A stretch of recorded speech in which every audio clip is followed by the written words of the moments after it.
오랜 정치 군사적 파트너에게 뒤통수를 맞은 미국 행정부는 즉각적인 우려를 쏟아냈습니다. 한미 핵협의그룹 회의와 도상연습이 무기한 연기됐고 미 국방장관 방한도 취소됐습니다.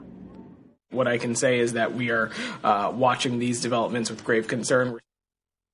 민주주의 가치를 공유한다던 가치 외교의 결말은 신뢰의 상실이었고 비상계엄을 대통령의 어리석은 결단은 결국 몇 달간의 외교적 공백을 초래했습니다. 동맹의 신뢰와 민주주의라는 가치가 곧 국격의 뿌리라는 어쩌면 평범한 진리를 우리는 가장 가혹한 방식으로 다시 확인했습니다. 로스앤젤레스에서 MBC 뉴스 신재웅입니다. 윤석열 피고인은 그동안 자신이 대통령이었기 때문에 내란 성립은 불가능하다는 억지를 부려왔죠. 하지만 최고 권력자가 군을 동원해 일으킨 친위 쿠데타가 왜 내란에 해당하고 왜 더 위험한 건지 팩트체크 알고 보니에서 손구민 기자가 확인해봤습니다. 지난 2021년 북아프리카 튀니지의 법학자 출신 카이스 사이에드 대통령은 군을 동원해 의회를 봉쇄했습니다. 이후 대법원격인 최고사법위원회를 해산하고 민간인, 언론인, 야권 지도자들을 무더기로 체포했습니다. 2024년 10월 대통령 선거에서는 90% 넘는 득표율로 재선에 성공했습니다. 사이에드 대통령이 자신이 장악한 선관위를 통해 유력 후보들의 출마를 모두 막은 겁니다. 2011년 아랍의 봄에 불씨를 지폈던 튀니지의 민주주의는 이렇게 10년 만에 독재로 회귀했습니다. 군을 동원해 사법부, 입법부를 장악하고 장기 집권을 한 전형적인 친위 쿠데타로 평가됩니다. 워싱턴 포스트 등 주요 외신이 인용하는 미국 카네기 멜런대 연구팀 조사에 따르면 1945년부터 2024년까지 전 세계에서 확인된 친위 쿠데타는 모두 46차례입니다. 민주적으로 집권했던 권력자들이 독재로 나아가려 한 시도들로 이 중 성공한 건 37개, 약 80%의 높은 성공 확률을 기록했습니다. 트럼프 대통령의 2021년 대선 불복과 2024년 윤석열 전 대통령의 12.3 내란은 몇 안 되는 실패 사례로 기록됐습니다. 반면에 집권 세력을 무너뜨리는 과거의 전통적 군사 쿠데타는 같은 기간 569개가 일어나 278개, 즉 절반 정도가 성공했습니다. 그러니까 친위 쿠데타가 군사 쿠데타보다 성공률이 훨씬 높은 겁니다. 대통령이 정부와 군을 장악한 이상 민주 세력이 이에 저항하기는 쉽지 않습니다. 한덕수 전 국무총리에게 징역 23년을 선고한 법원도 이 지점을 거듭 지적했습니다.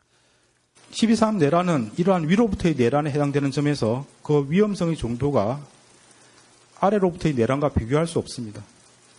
무엇보다도 국민이 선출한 권력자가 헌법과 법률을 경시하고 민주주의와 법치주의에 대한 신전 자체를 뿌리채 흔들기 때문입니다. 박정희, 전두환으로 이어진 군사 쿠데타는 우리 현대사의 비극이었습니다.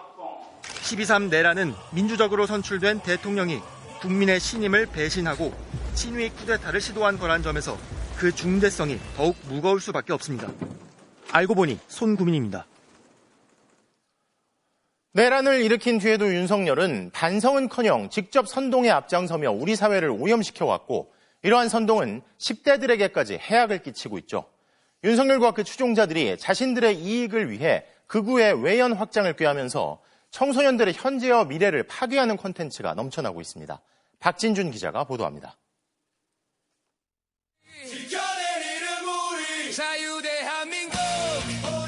한미동맹 영원하라는 팻말을 든 캐릭터들이 줄지어 행진합니다.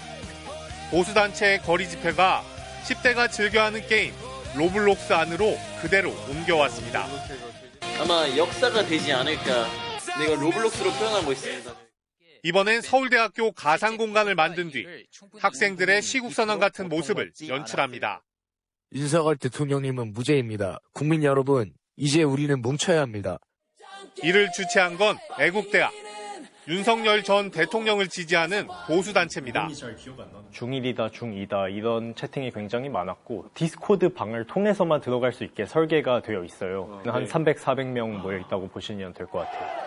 10대들 사이에서 확산되는 이런 행동들은 12.3 내란 뒤 윤 전 대통령이 극우 세력을 양지로 소환한 뒤부터 본격화됐습니다.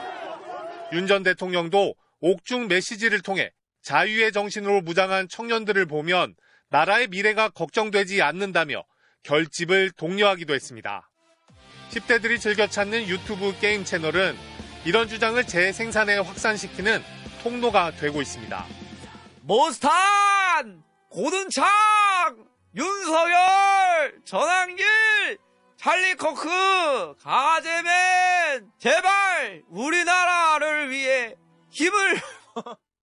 문제는 청소년들이 거짓 선동과 왜곡 콘텐츠라도 반복 노출되면서 진짜라고 믿게 된다는 겁니다. 게임 커뮤니티, 그러나 아니면 게임 플랫폼, 이런 부분들이 굉장히 폐쇄적이기 때문에 그런 어떤 확증 평양의 공간에 갇혀 있는 거다. 그렇게 볼 수 있는 거죠. 이미 학교 현장에선 정치적 편가르기 모습이 나타나고 있습니다.